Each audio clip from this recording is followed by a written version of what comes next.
రాజుకి అమ్మ నాన్న లేరు. తన నానమ్మ గంగవనే ప్రాణంగా బతుకుతుంటారు. నానమ్మకు తనకు నానమ్మనే అని వీరికి అనిత సపోర్ట్ చేస్తుంటుంది. అయితే నానమ్మకి కొన్నేళ్లుగా తన భర్త కనకరాజు కోసం వెతుకుతూ ఉంటుంది.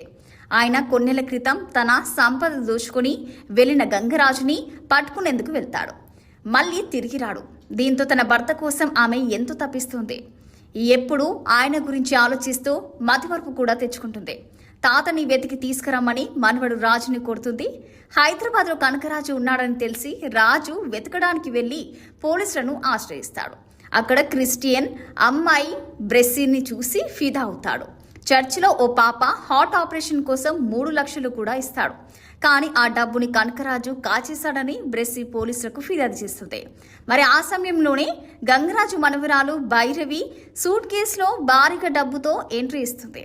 వీరంతా కలిసి అతని గురించి వెతకగా ఆయన నరసాపురం ఫారెస్ట్లో ఒక చోటులో ఉన్నాడని గంగరాజు ద్వారా తెలుస్తుంది. ఇక తన పోలీస్ బాబాయ్ స్నేహితుడు ప్రభాశ్రీను భైరవిని తీసుకొని ఆ కోటలోకి వెళ్తారు.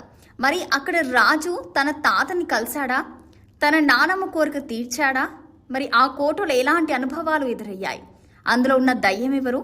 కనకరాజుకి డబ్బు అంటే ఎందుకంత పిచ్చి? ఇంతకీ అతను వెనుకున్న కథ ఏంటి? దేవనగరి సామ్రాజ్యం జమీందారిని గంగాదేవి కథ ఏంటి? ఆమె గంగవగా ఎలా మారింది? దేవనగరి సామ్రాజ్యంలోని సంపదనంతా దొంగిలించిందెవరు? దీనికి గంగరాజుకి ఉన్న సంబంధం ఏమిటి? ఇలాంటి అనేక ప్రశ్నలకు సమాధానమే సినిమా.